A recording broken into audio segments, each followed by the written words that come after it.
하늘에서 바다로 추락하는 한 소년. 그의 등에 붙어있던 날개는 태양의 열에 밀랍이 녹아 하나둘 무너지기 시작했고 소년은 다시는 하늘로 올라오지 못했습니다. 그 소년의 이름은 이카로스. 그는 왜 하늘을 날고 있었던 것일까요? 이 이야기는 그의 아버지 다이달로스에게서 시작됩니다. 다이달로스는 그리스 신화에서 가장 뛰어난 장인 가운데 한 사람이었습니다. 그는 건축물을 설계하고 정교한 도구와 장치를 만들어내는데 뛰어난 재능을 지니고 있었습니다. 어느 날 다이달로스는 크레타 섬의 왕 미노스에게 불려갑니다.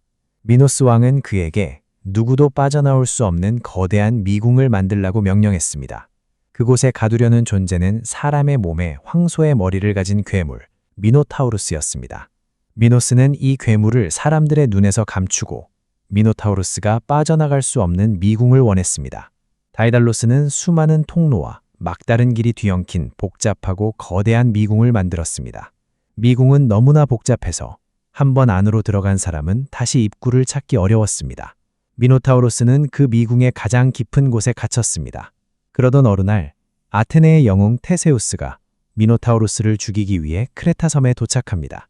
미노스 왕의 딸 아리아드네는 테세우스를 사랑하게 되었고 그가 미궁에서 살아 돌아올 수 있도록 도와주기로 합니다. 어떤 전승에서는 다이달로스가 아리아드네에게 미궁에서 빠져나오는 방법을 알려주었다고 전해집니다. 아리아드네는 테세우스에게 실타래 하나를 건넸습니다. 테세우스는 실의 한쪽 끝을 미궁의 입구에 묶고 실을 풀면서 미궁 안으로 들어갔습니다. 테세우스는 미궁 깊은 곳에서 미노타우루스를 찾아내어 죽였습니다. 그런 다음 자신이 풀어놓은 실을 따라 다시 미궁 밖으로 빠져나왔습니다. 테세우스가 탈출한 사실을 알게 된 미노스 왕은 크게 분노했습니다. 미노스는 미궁을 만든 다이달로스가 탈출 방법을 알려주었다고 의심했습니다. 결국 다이달로스는 자신의 아들 이카로스와 함께 크레타 섬에 갇히게 됩니다. 미노스가 항구와 바닷길을 막고 있었기 때문에 배를 타고 섬을 빠져나가는 것은 불가능했습니다. 다이달로스는 아들과 함께 탈출할 방법을 찾기 시작했습니다. 그때 다이달로스는 하늘을 나는 새들을 발견하고 하늘을 통해 탈출할 방법을 생각해냅니다. 다이달로스는 섬 곳곳에 떨어진 새의 깃털을 모았습니다. 작은 깃털부터 큰 깃털까지 차례로 늘어놓은 뒤 실과 밀랍을 이용해 깃털들을 하나로 이어붙였습니다. 그렇게 다이달로스는 자신과 아들이 사용할 두 쌍의 날개를 만들었습니다. 다이달로스는 아들 이카로스에게 날아가는 방법을 가르쳐주며 반드시 지켜야 할 경고를 전했습니다. 너무 낮게 날아서는 안 된다. 바다 가까이 날면 물보라와 습기 때문에 깃털이 젖어 날개가 무거워질 수 있었습니다. 그러나 너무 높이 날아서도 안 된다. 태양 가까이 올라가면 열 때문에 밀랍이 녹아 날개가 부서질 수 있었기 때문입니다. 다이달로스는 이카로스에게 자신의 뒤를 따라오라고 말합니다.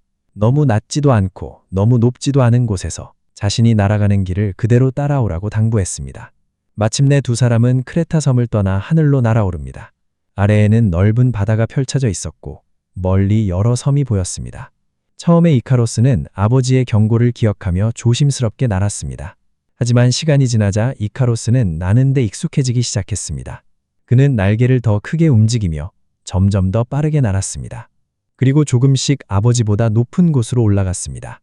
다이달로스는 아들을 향해 다시 내려오라고 외쳤지만 이카로스는 아버지의 목소리를 듣지 않고 계속해서 위로 날아올랐습니다. 그가 높이 올라갈수록 태양의 열은 더욱 강해졌고 날개를 이어붙인 밀랍이 녹기 시작했습니다. 깃털이 하나둘 날개에서 떨어져 날았습니다. 그제야 이카로스는 자신이 너무 높이 왔다는 사실을 깨달았습니다. 수많은 깃털이 하늘 위에서 흩어졌습니다. 날개가 완전히 무너졌고 이카로스는 하늘에서 떨어지기 시작했습니다. 그는 아버지의 이름을 불렀지만 다이달로스는 아들을 구할 수 없었습니다. 이카로스는 그대로 바다에 추락했습니다.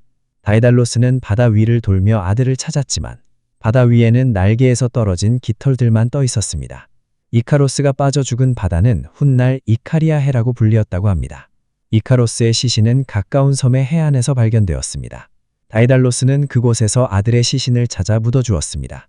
그 섬은 훗날 이카리아 섬이라 불리었다고 합니다. 다이달로스는 아들을 그곳에 남겨둔 채 홀로 다시 날아올랐습니다. 그는 마침내 시칠리아에 도착해 코칼로스 왕의 보호를 받았습니다. 다이달로스는 자신이 만든 날개로 크레타 섬을 탈출하는 데 성공했습니다. 하지만 함께 크레타 섬을 떠났던 아들 이카로스는 끝내 목적지에 도착하지 못했습니다.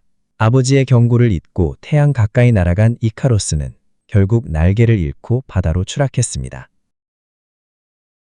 끝까지 시청해주셔서 감사합니다.